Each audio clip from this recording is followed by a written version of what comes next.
Hello and welcome to the Kim Iverson Show. Thank you guys so much for joining us today. We do have a really great show for you. We're going to go over some of the protests and what is going on in some of the universities, mostly at Columbia, but it's also spread to Yale and to NYU and other universities across the country. There's a big crackdown. A lot of people are saying that this is just a showcasing of anti-Semitism. What is really going on? We're going to talk about that. And then we're going to be joined by a Muslim speaker and debater. His name is, let's hope I can say this right, Daniel Hakikachu. He's the director of MuslimSkeptic.com, and you've probably seen him debate a lot of different people about a variety of, I would say, highly controversial aspects of Islam. He talks about child marriage. He talks about sexual slavery, slavery in general, adultery and stonings to death if people commit adultery. We're going to talk to him later tonight in the show about those aspects of Islam, and just simply because so many people are worried that Islam is spreading across the country, that these protests that we're about to see are an indication of this, of the rise of Islam and this kind of wokeism that's going to be ushering in this highly conservative and, many people are very afraid of Islam. So we're going to talk to him about that later on here in the show. Let's get to these protests that are going on at Columbia University. So this is the size of the protests. They are really growing in size. They'd started a couple of days ago. They're swelling. Teachers are joining in on these protests. Right now, there are calls by pretty much all members of Congress who are who are pro-war, anti-Palestinian. They're basically all calling for the president of Columbia to resign. So you can see here that there is large crowds that have been growing. Now, there's a lot of shows you might watch are going to say that there's a massive rise in anti-Semitism, that there have been Jewish students attacked, that that Jewish students aren't feeling safe. You're hearing stories of rabbis telling the Jewish students at Columbia to go home. It's not safe there. You're seeing Columbia University shut down classes, in-person classes. They're moving to online classes. There are police that are out there. Let me actually show you. This is the police. They're out there raiding the encampment, saying this is an illegal encampment. You need to leave to these protesters. Will be arrested and charged with trespassing. This is what they're saying. This is the New York Police Department. You are saying an unauthorized encampment. Okay. So you're hearing a lot of stories about this. What is really going on? Are there attacks on Jewish students? Are people feeling unsafe? I want to show you, this is Shai Davidi. He is a professor at Columbia University. He's made a lot of social media waves since October 7th. He's been very outspoken, saying that Jews don't feel safe. He's not feeling safe, that he's kind of sounding the alarm of DEI causing the rise of this wokeness on campus, and that's why students are protesting on behalf of the Palestinians. It has nothing in his mind to do with the occupation of Palestinians for the last 75 years, the removal of their rights, just the treatment of the Palestinian people for the last 75 years. It's not about that. It's not about the fact that they've been under complete Israeli control without being given complete Israeli rights. It's not about that. No, it's about the fact that there's a rise in wokeism, and that's why students are upset that our money is going to Israel to help them bomb and massacre thousands and thousands of children. So here he is ranting at Columbia University. And I'm going to show you Shai because he is kind of the embodiment of what people are saying. They're claiming, he's speaking up on behalf of these Jewish students who are being attacked. I'm going to show you a few of the others' actual attacks on the Jewish students. I want you to see for yourself what you think is going on by showing these to you. But here is Shai's rants. He's now had his, it looks like he's being fired from Columbia University. They actually revoked his admission with his key card today. He's then saying it's now 1938. I'm going to show you this, but here's first where it started. This is where it started recently with him. Here's his rant. We'll call on the governor, Kathy Hochul. You have the National Guard. You have terrorists in a university at New York. That's your state. Bring in the National Guard. Make sure we are going to rid this country of terrorists and terrorist supporters. We believe in love. We believe in free speech. but we believe that enough is enough. Okay, we believe in free speech, but we believe enough is enough. Kathy Hochul, So here he's you have the National Guard. National Guard. So he's calling it, he wants there to be martial law brought in to stop these protesters. He says, we believe in free speech, but enough is enough. So enough of your free speech. We don't want to hear any more of your free Palestine protests. How dare you want half of the people living in the Holy Land to have equal rights? How dare you? So he has his access card deactivated, but I'm going to show you exactly why. But first I want to show you this clip because you're probably seeing a lot of this stuff circulating around social media, but you're not getting the background context, and I want to show you that context. So here he is getting his access card deactivated. Media in, is the university keeping the media out? This is the COO of the university. Are we not letting the media in? What? So there he is. He's not getting in. My card has been deactivated? Why? Can you back up, please? Wait.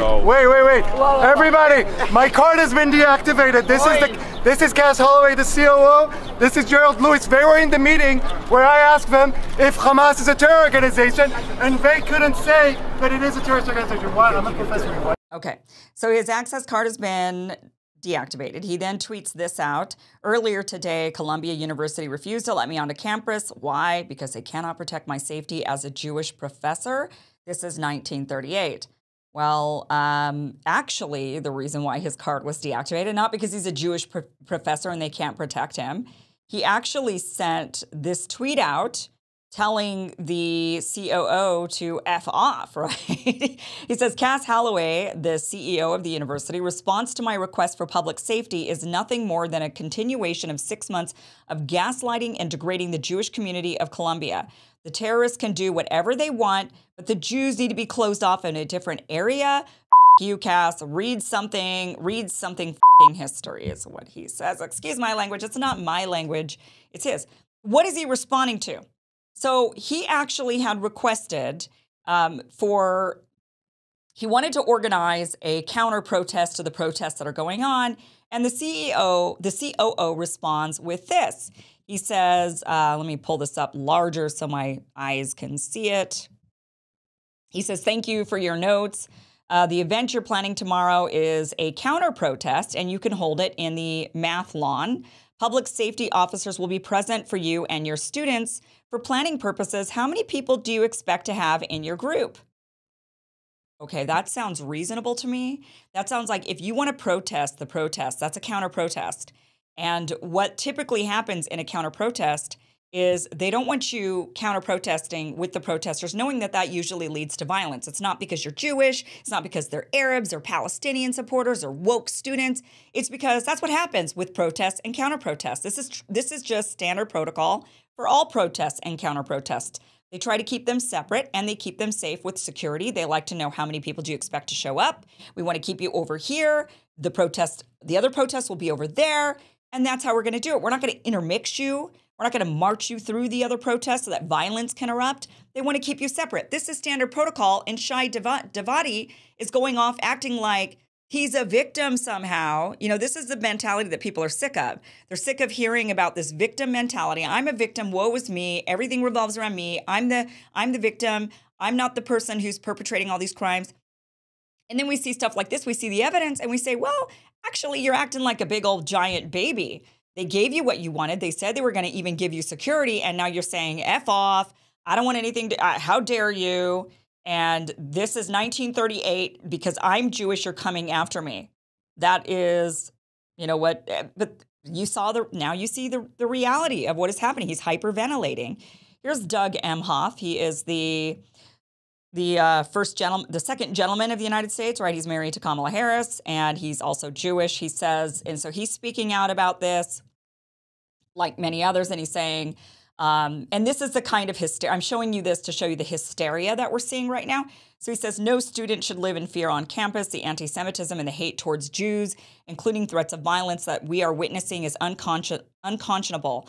Colleges and universities, along with their leadership, must do better. Okay, so now what I want to do is I want to show you actually some of those. I want to show you the scuffles, and this is actual acts of violence against the Jewish students or claims of acts of violence. Some of them you'll see for yourself. Some of them they're making the claim. The first one is a claim. This one circulated heavily yesterday when it was reported that a Jewish student was stabbed in the eye by a pro-Palestinian protester by his flag. Like he took the pole of his flag and stabbed her in the eye. This made the rounds. It was going viral. Everyone was saying, oh my gosh, the violence against Jews is horrendous. So here she is now talking. So you can only imagine this. Losing an eye is like one of the worst things that can happen to you. And then she goes on Fox News, and this is what we see. The students at the protest, hundreds of students were literally around me, dancing in a circle and singing and holding hands, singing anti-Jewish, I guess, chants and cheers. And as they saw me, they noticed that I was videotaping and that I was being blockaded by their, co-ideologues. And so the students, in addition to the really aggressive human blockade, also began to harass and mock and taunt me. And they waved their hands and their middle finger in my camera and in my face, and they yelled at me. And then finally, one of the students, whose face was covered in a keffiyeh, took a Palestinian flag that he was holding and waved it in my face and then hit my left eye. And I immediately yelled, he stabbed me in the eye, and I ran after him. And the human blockade continued to blockade me so that they wouldn't let me find the man who assaulted me, because they wanted to protect him. Okay. I mean, her eye looks fine. So the reports that were out there made it sound like she was stabbed in the eye, lost an eye. I'm imagining bloody pictures. She looks completely fine.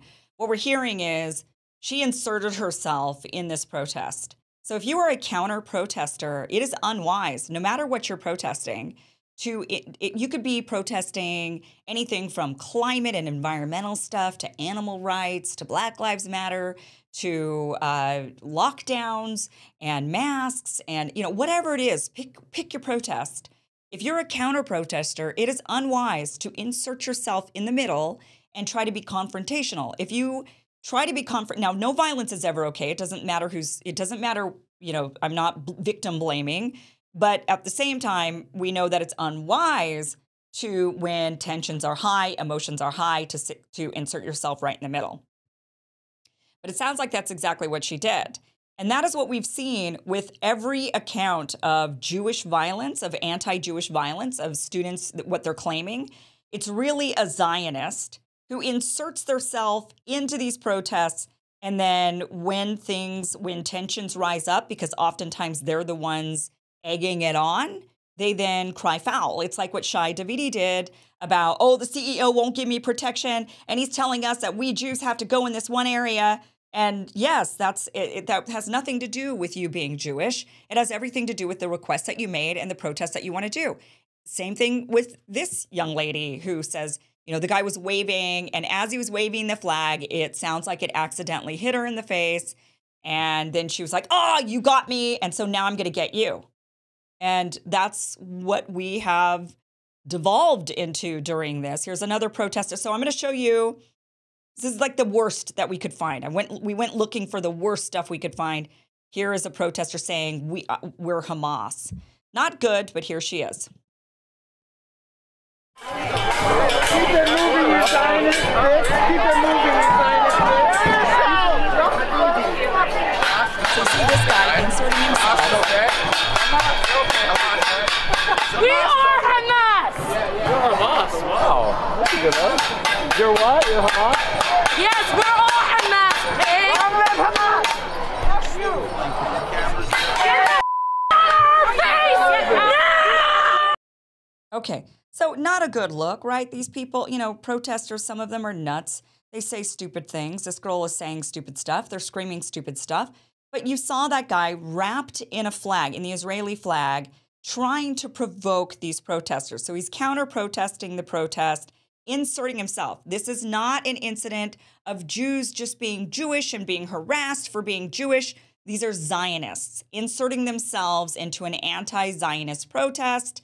And yeah, you're going to get, you would expect that people are going to yell at you. Again, it doesn't matter if you are a like an anti-lockdown protest and somebody who's ultra pro-lockdown with the shirt and everything says you're killing grandma, walks through the crowd, they're probably going to be yelled at. Someone could get it on film. And then what could you claim? Oh, they're against me because I'm what? What race or what religion? In this situation, they're saying, well, they're getting me because of my religion. And that, no, unless you consider your religion to be Zionism, which I guess that could be maybe considered a religion, then, it's not about you being Jewish. That's for sure. So here's another one. Right, that was their own, right? Do you know how to end this? Oh, no.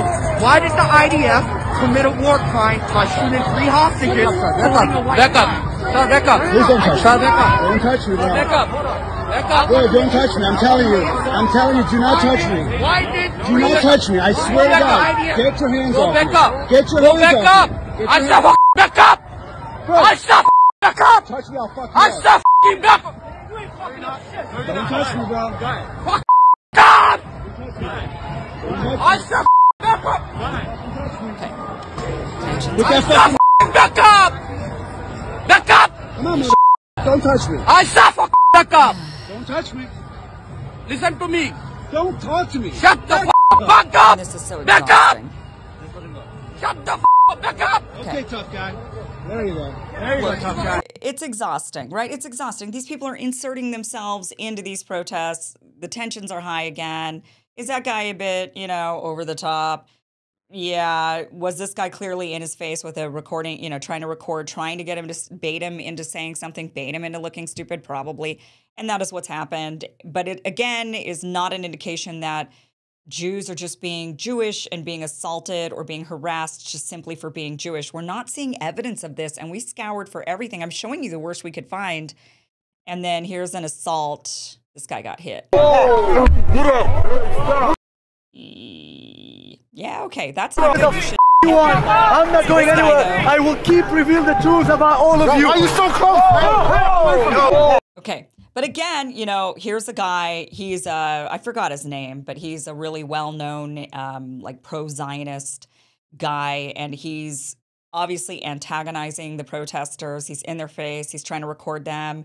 And this guy got way out of hand and punched him, and guess what? He got arrested, as he should. You can't hit people and not get arrested. He got arrested as he should, but it wasn't an example, just trying to show that these are not examples of what we're seeing in the media or what Congress is now saying when they're trying to get the Columbia University president to resign. These, oh no, this is all anti-Semitism. When they're trying to categorize these protests as anti-Semitic and saying because they're going after Jews, it just so happens that many of the Zionists are Jews. It just so happens that Israel is a nation that claims it's a nation for Jews. But that is not what these people are not protesting Jews. These people are not against Jews. They don't care about their religion or whatever their beliefs are. That's not the issue. The issue is the Palestinians. The issue is the human rights abuses that are being committed against the Palestinians and the genocide that is in the ethnic cleansing campaign that is clearly happening in Gaza. That is what people are protesting, and yet they're trying to blame this on anti-Semitism or ultra-wokeism or infiltration of DEI in universities that has run amok. Do we look back now at the Vietnam protests that happened at universities, that widely broke out at universities, and do we say, wow, those students were just woke and wrong? And look at the infiltration of wokeness in our universities, that they would actually protest the Vietnam War. How dare they? No, we look back and we say that those students were right, that war was wrong, that it was a waste, that there were many lives that were lost unnecessarily, and it ended up with, nothing, there was no real result from that war. So, just because students happen to be woke and, they do protest kind of anything that they set their hearts on, it doesn't mean that all of their protests are wrong, especially when it comes to this particular issue where many, many, many people outside of colleges are starting to become extremely uncomfortable, if not outright against the Israeli onslaught on the Gazans and what they're doing to the people in the West Bank.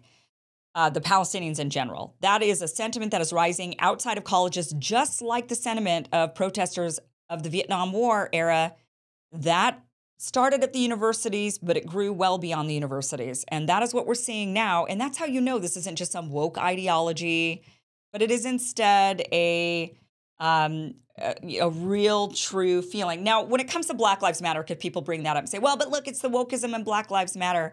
Honestly, I think a lot of Black Lives Matter was because of the lockdowns and people just wanted to get out and they were just coming up with an excuse to get out of their houses. And they're like, oh, if we protest racism, we can get out and that's okay because I'm not killing grandma because I'm saving Black people, Black men from cops killing them. Right. I don't think it was I don't think we can categorize Black Lives Matter into all of these other different protests that we've seen. I think that was an anomaly because it was during the pandemic. Okay. With all of these protests, we've also been hearing, and with these protests have come those cries of anti-Semitism, and this is run rampant in our schools, and it's back to 1938, and all these terrible things. We're also hearing this narrative that, see, this is what Islam is doing to our country. We've allowed too many immigrants. We've allowed Islam to just come in through mass immigration, and this is the result. We're seeing a lot of rhetoric about that.